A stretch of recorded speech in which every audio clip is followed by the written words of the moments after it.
All right, so this video we're going to talk about the process of a project and civil engineer and how a civil engineer apply codes and standards into their plans.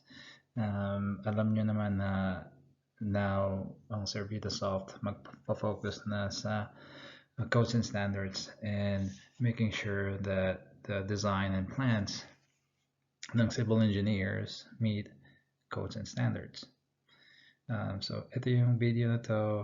Hopefully, you'll see, makikita nyo kung paano yung process, and also gusto kong marinig yung mga suggestions nyo kung paano i-improve or anong solutions ang kailangan natin gawin, and ano yung mga features na gagawin natin para mapakita natin sa investors and sa mga engineers and sa mga government agency na matutulungan natin sila. So sit back and watch the following videos.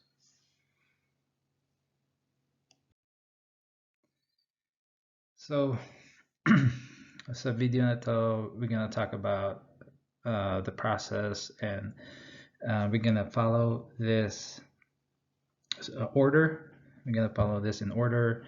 We're gonna talk about the overview, anong gusto natin gawin, ano yung problem na sinosolve natin, and paano natin isosolve yun, and ano yung magiging benefit nun sa users. And then, titingnan natin kung paano nagsisimula yung project sa mata ng engineer, saan ba nagsisimula, and we're gonna titingnan natin yung design process. So once nagsimula siya, i-design yung plans, and then paano ba nag-related yung codes and standards sa design process. Titingnan natin yon, and then government review, pag isinabit na yung design and plans sa government, i-review yun ng government. Titingnan natin kung ano yung mga bagay na tinitingnan ng government para ma-approve yung plans. And then plan approval, ano yung proseso para ma-approve, and paano mo makukuha yung approval ng government.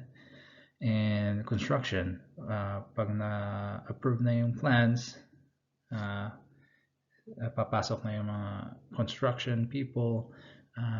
They're gonna look at your plans, and they're gonna build kung ano yung nasa plan mo. And paano pa rin related yung codes and standards kahit ginagawa na or kahit tapos na yung construction. Ano yung relationship ng codes and standards. So, yep, please watch the following videos. Overview. So we're going to talk about ano yung problema, ano yung solution, and ano yung benefits. So us as Servitasoft, ito yung mga problema na kailangan natin i-solve para makapagbigay tayo ng value sa engineer and sa customer. Ano ba yung problem na sinasolve natin? We talked about this so many times. So please, pagpasensya nyo na kung paulit-ulit.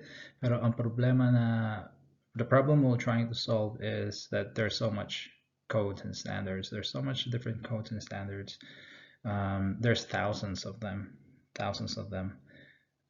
just in the US, and they're confusing. The wordings are so technical, very subjective. Yung meaning ng isang so everybody interpret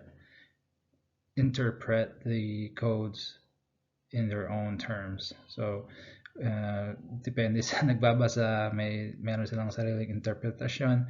So that nadadagdag yon sa confusion ng codes and standards. And there is so much conflicts between different standards. One government agency, meron silang sariling codes and standards, and then another government agency, they have their own codes and standards. So merong conflict. So isang government agency, sabi niya, we want this, and then an unrelated, sa related na issue, sabi ng isang government agency, no, we want this. So now they don't match. So now there's conflict. So it's a problem how you would resolve that conflict, right? So that you meet the codes and standards for both agencies. Hirap silang intindihin. No, they're so technical, and there's so much. There's like thousands of pages just for one code and standard. So they're very long, very comprehensive. So they're very hard to understand. It takes time to review them because there's so much. It takes a lot of time. And mahirap malaman kung ano yung mga codes and standards na applicable sa project mo. Hindi lahat ng codes and standards applicable sa project mo. It depends. Kung anong location yung project mo, anong client, ano yung binibuild mo. So there's a lot. And usually, pati yung client mo, meron silang sariling criteria na gusto nilang ma-achieve. So on top of government codes and standards, you still also have client requirements and criteria na kailangan mong i-meet. So all of those are it adds up and creates a huge problem. So let's survey the solved. How are we gonna solve it? Right now, this is what we talked about, code documentation, right? There's other companies that's already providing this service, like Upcodes is a company that helps engineers and architects document yung mga codes so they can organize and compare different codes and standards. Another solution is if there's something, if there's a software that could tell you what codes and standards apply to your project, right? If there's like a software, which is what we're trying to provide to the customers, is we want to tell them what codes and standards apply to their project, so that remove that challenge from them. Another solution is check your design between all different codes and standards. So SurveyTheSoft will check all the codes and standards and check between all of them to see if your design meets all the codes and standards for all of the things that apply to your project. So usually there's a lot of them, and we're gonna check all of them. And SurveyTheSoft allows you to create your own criteria. For example, you want to apply some set of criteria for your project, because your project is special, right? So you can create your own criteria. So Pipex will check the codes and standards from government agencies, and also will check against your own criteria. And check is automatic, so you save a lot of time. QA/QC is really fast. Well, that's the solution we're trying to provide. And how is this helping the customer? What's the benefit for them? First is it will save them a lot of time. QA/QC, like we said, it's automated. Engineering labor is not cheap, so saving time is saving a lot of money for them, and also meeting your schedule, because you're saving a lot of time. You'll meet your schedule. Um, now you can be sure that you're meeting all the codes and standards, right? So that's a plus. No more confusion between codes and standards. PipeX will help you understand codes and standards, help you analyze if your design meets codes and standards. So it will save you a lot of confusion. And then you'll get your plans approved right away, right? Because you meet all the codes and standards. So the government agency will approve your plans right away. Plans are safe and sound because codes and standards are there for a reason. They make your plan safe. They make sure that your plans and your design is safe for people. Yeah, that means you're saving lives. And because you're meeting all the codes and standards, your plans are sound and safe, it reduces the liability for the engineers and for the companies that are using PipeX. So that's the overview of this video. Watch the following videos. We're going to talk about the process, how engineer walk through a design process, and how codes and standards relate to our design.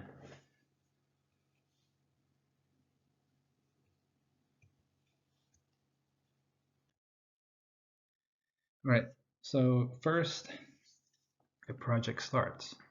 So simula, a client wants to build something. Let's say it's a residential building. So the client will approach a civil engineer, ask him to build something for him or create a plan for his development. Engineer will evaluate the project. We'll look at all the project requirements. And then an engineer will look at applicable codes and standards. Where is this located, right? What are we trying to build? Is there like a sewer, water, gas, street light, whatever, right? So all of those things, our engineer will look at codes and standards that apply to that project. What permits, also what permits are needed for that project, right? Whether if it's in the city of Las Vegas, then you need approval from the city of Las Vegas. And what else? Maybe you need approval from a regional flood control department. So that's something you want to figure out when you have a project. Agencies, yeah, again, you need to coordinate with water agency or sewer or flood agency. So those are the things you want to answer when you start a project. And then of course, just some project management things, schedule, workload, how much it will take you, how much it would cost you. But that's that's not related to codes and standards. But so just giving you an idea of how a project starts. And that's it. Let's look at the next step in the next video.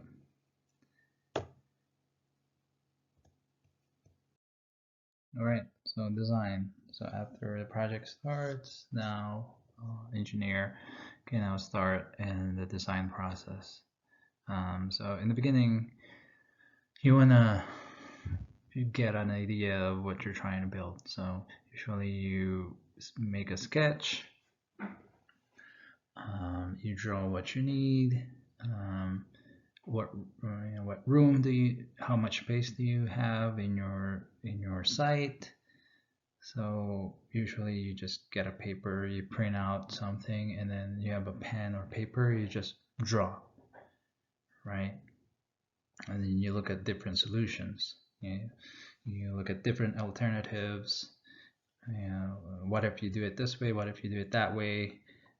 And then even at that point, you're already looking at the codes and standards, right? So you just at that point you're like figuring out what the codes and standards will apply to your project. For example, I'm building a water system. So now you're looking at the codes and standards from the water agency in Las Vegas. It's the um, Las Vegas Valley Water District. So you'll search, look into their codes and standards. What does it apply? What is your the site layout? Site layout meaning just how your site is, the shape and all that thing, the size.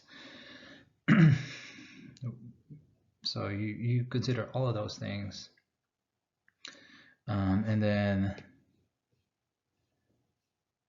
then once you have some sketch and you look at codes and standards applicable, and then you go ahead and design the whole thing in CAD, make it look pretty, add all the notes, so that way, you know, the person that will use the plans, which is the construction people, when they look at the plans, they have enough instructions there, so they will be able to build it.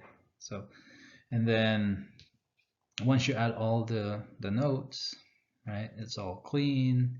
You check codes and standards.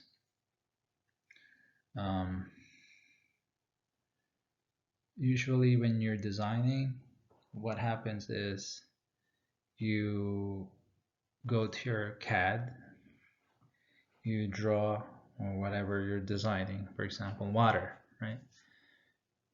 Before you draw a line, you go to the codes and standards. So you have it pulled up on another screen.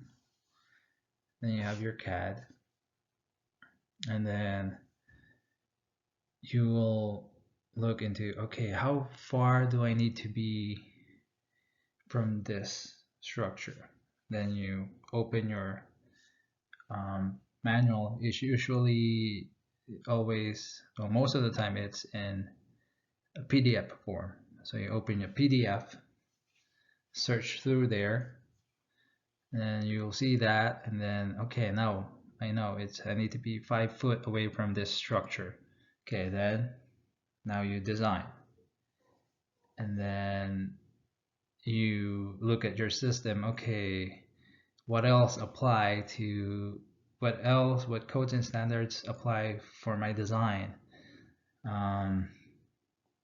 You look into the codes and standards, you go through there. Okay, what else?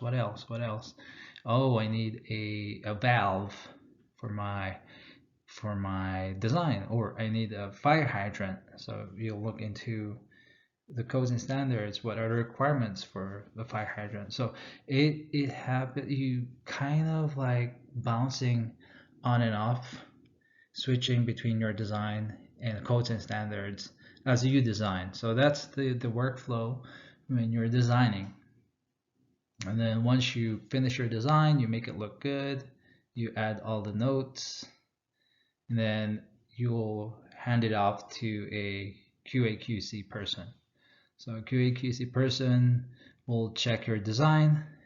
Does it make sense? Is it buildable?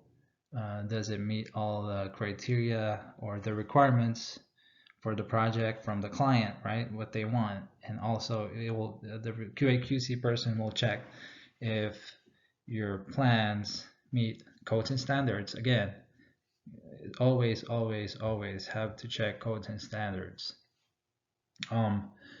And the same thing, the QA/QC person will look at your plans, and then look at the codes and standards, and pull up that PDF and see if it meets them.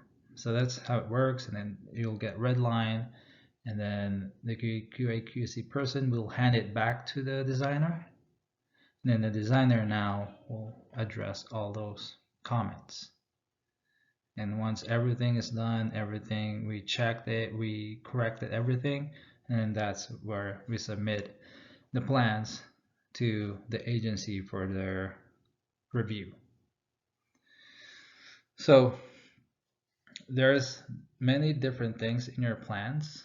So you submit your plans into different multiple agencies, so they can check your plans if they meet their codes and standards. For example, if your plans have water, it has storm drain, it has sewer, it has gas. So all of those things will go to different reviewer. So you'll submit your plans into multiple agencies, and each one of those agencies will review your plans and will approve your plans if it meets their codes and standards. So that's the design process. We'll look at the codes and standards in the next video.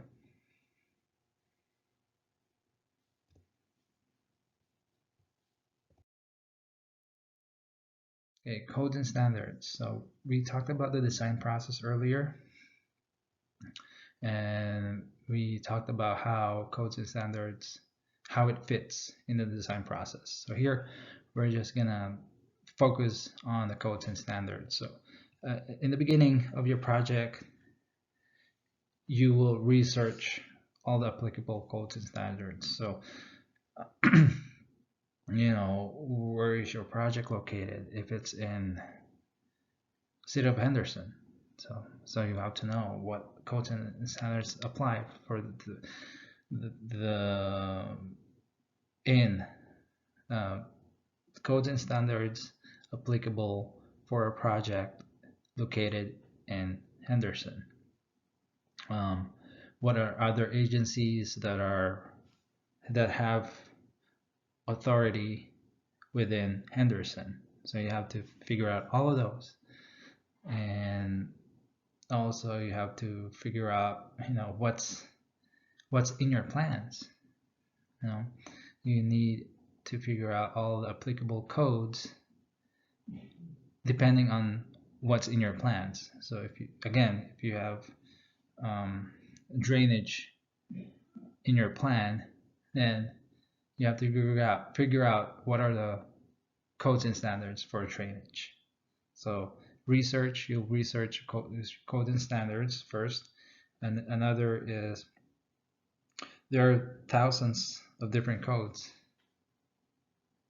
and there's a lot of codes and standards, different codes and standards depending on the jurisdiction, depending on the location, depending on a lot of factors.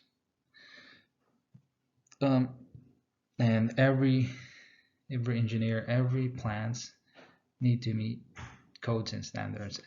Every plans, all of them, every single one needs to meet codes and standards. And because there's a lot of them, there's a lot of conflicts between codes and standards. So it's the engineer's responsibility to make sure and to use his judgment. You know, when there's conflict, how are you going to resolve those conflicts? So it's engineer's responsibility and the agency's responsibility. So you need to coordinate within different agencies on how you're going to resolve that conflict. Usually you can get the codes and standards from the internet. If you go to I have almost all. I mean, in my experience, all of the agencies have websites, and you can get the codes and standards from their website. So that's how you get the codes and standards.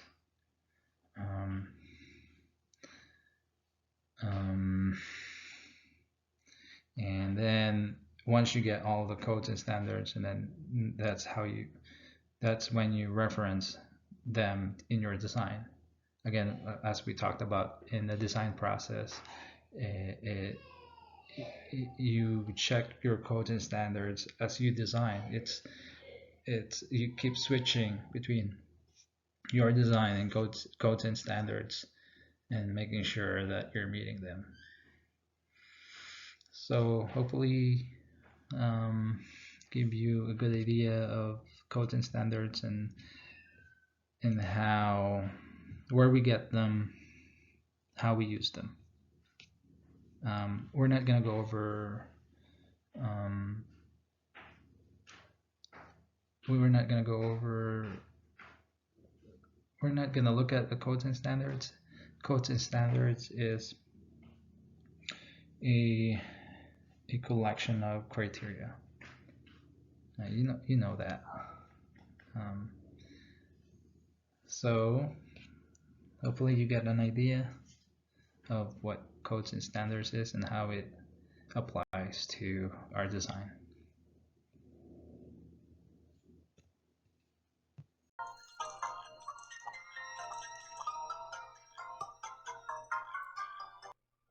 All right, so we're gonna look at an example of a code of standards. So, for example, we have a project and we have a water system in our project. So, the first thing that you want to do is pull up the code and standards for a water system. So, I'm opening my internet. I will go to for Las Vegas. I know that the water agency responsible for water systems is the Las Vegas Valley Water District. So if you if you recognize, that's also where you pay your bills.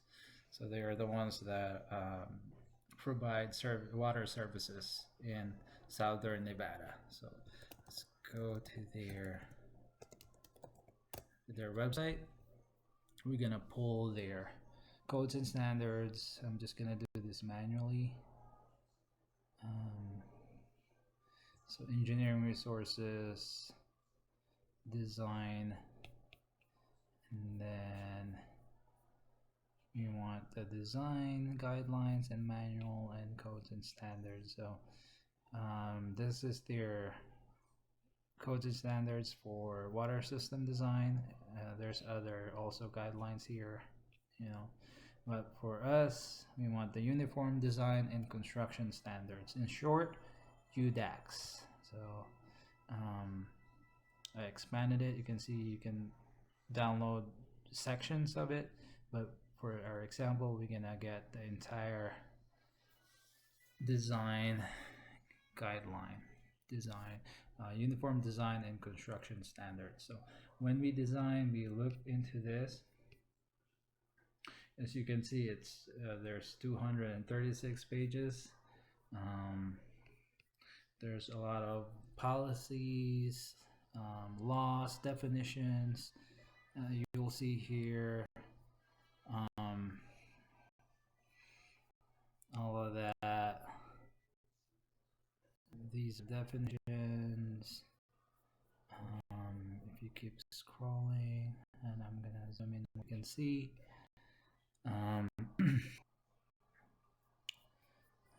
There's design standards. This is more an engineer. We reference this a lot, the design standards. So general statement, pressure zones. These are all engineering things, civil engineer things. Let's look at this. So for example, it says water distribution main size.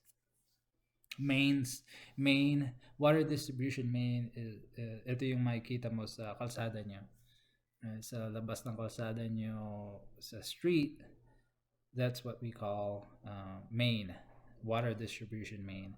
It's main because yung mga houses nyo doon nakakonect sa main, sa labas ng kalsada. So let's look at the general requirements for a main. All water mains shall be sized based on flow demands and pressure requirements. So there's also an civil engineering that happens to figure out what your flow demands and pressure requirements. So that's what it means. And letter B, minimum water main size to be installed in the agency system shall be 8 inches in diameter, unless otherwise approved by the agency. Additionally, the agency may establish minimum water main diameters based on road width and other criteria. So right there, that's a good That's a good standard right there. It's simple, right? They're saying ang water main dapat 8 inches. Hindi dapat mas maliit sa 8 inches. So, yung water main sa labas ng kalsada nyo, most likely 8 inches yon. So, malaking 8 inches is malaking pipe. I mean, kung ikukumpara mo sa mga pipe sa loob ng bahay nyo, it's big. Right? 8 inches. You know, halos 8 inches. Ano ba, paano ko ba relate yun? But, um, it's big. It's big. You're not gonna see that inside your house. Sa loob ng bahay, probably 1 inches to 2 inches big. So, sa kalsada, it's 8 inches. So that's an example of criteria. So you'll see a lot of them. You know, there's 236 pages here. Those are all criterias and standards. So that's the challenge, right? So that's an example of a standard. So you'll have, imagine you have different standards for different agencies and different government in different states. So that's an example of a standard. Yeah.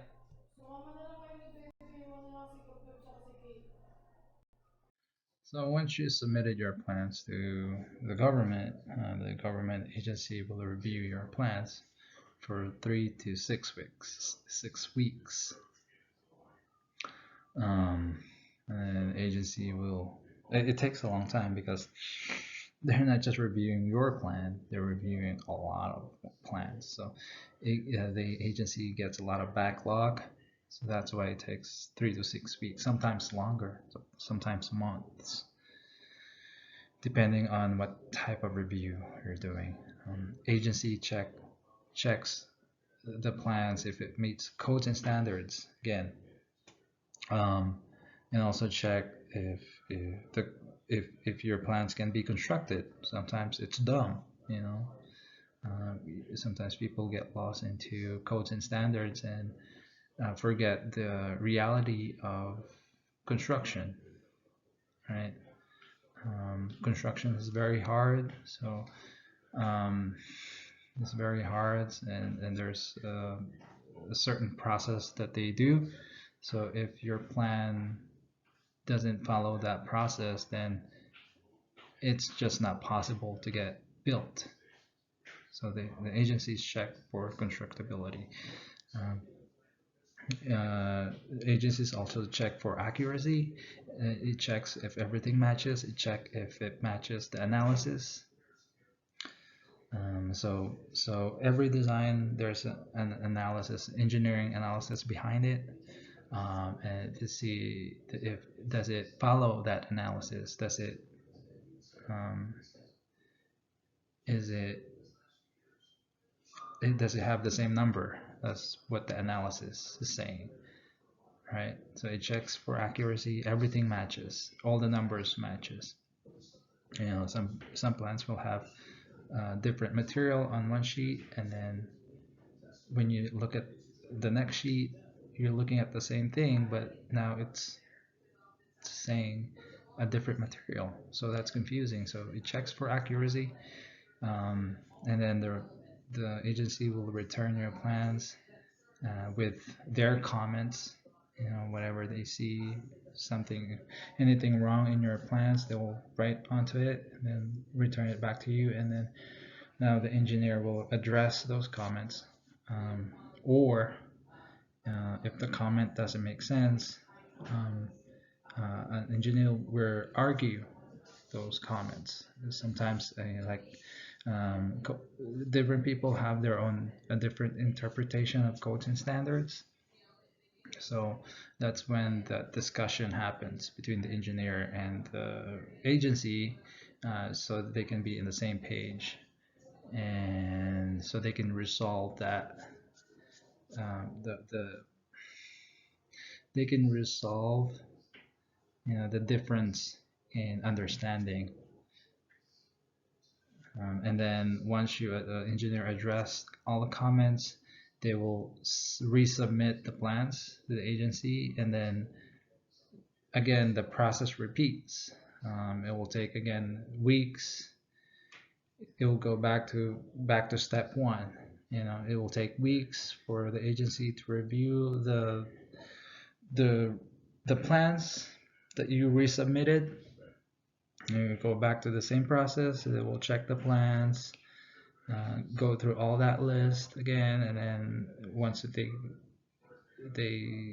see that you address the comments, or they have additional comments, they found something new that is wrong in your plans, they will add more comments, and then they'll send it back to you, so you address them, and then again you'll have to address them, and then you resubmit it again, and then the process goes back to the start again.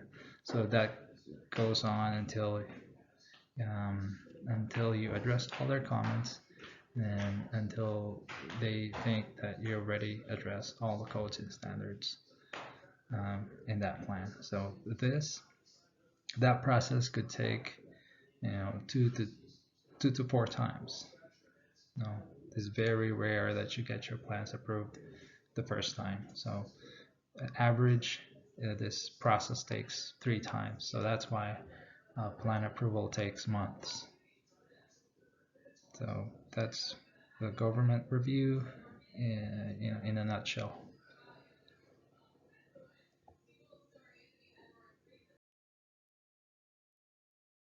Plan approval. So as you remember, in the design, we submit the plans to agencies.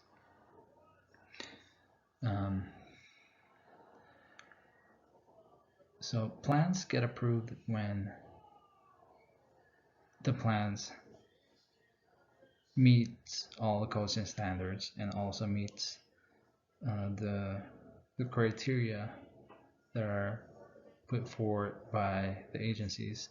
It's not just codes and standards, there's also constructability, safety of your design. But codes and standards is a huge factor, and you can be sure that if you don't meet codes and standards, you're not going to get your plans approved. And then once you get your plans approved, now you can get your plans get constructed. So now the plans will get a signature from that agency, and then the construction people can now build, right? That's when all the bulldozer and everything goes into the construction site and build the project. So now your plans get approval from all the agencies, all the government, and now your plans is ready to be constructed. So in construction, your plans might still fail. Your plans might still get rejected in construction if it doesn't pass inspection. So in construction, the government still try to see if your plans meet codes and standards, and if it doesn't, your plan's gonna get rejected, and the construction stops until they fix that. So what happens? The engineer will have to update the plans and then resubmit it again to the government, and it will go through another review process. And sometimes if it's so bad, if your plans are so bad and just not meeting codes and standards, even though it's already built, it will get demolished, and then you'll have to redo it again.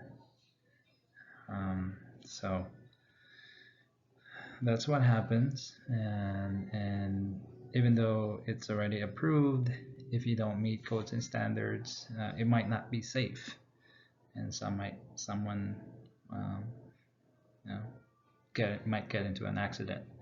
Um, so that's why it's so important to meet codes and standards, even though it's being constructed and even though it's done constructing, um, and the engineer is liable for all the damages.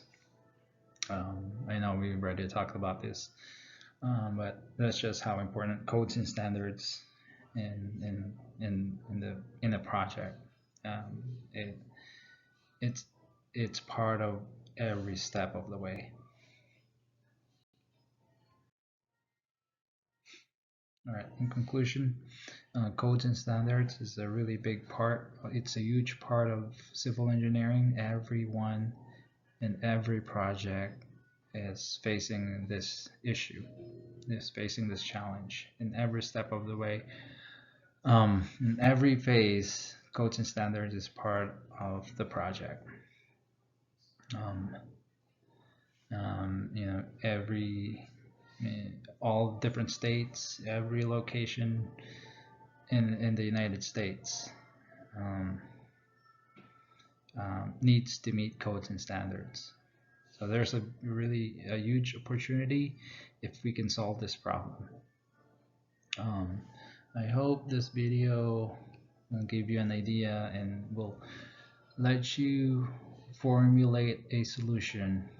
If you I hope this video allows you to get an idea of how we can solve this problem, and I would love to hear those solutions. And let me know if you have any questions, if there's anything that you want to talk more and here in this video. Let me know. Um, that's it. The end.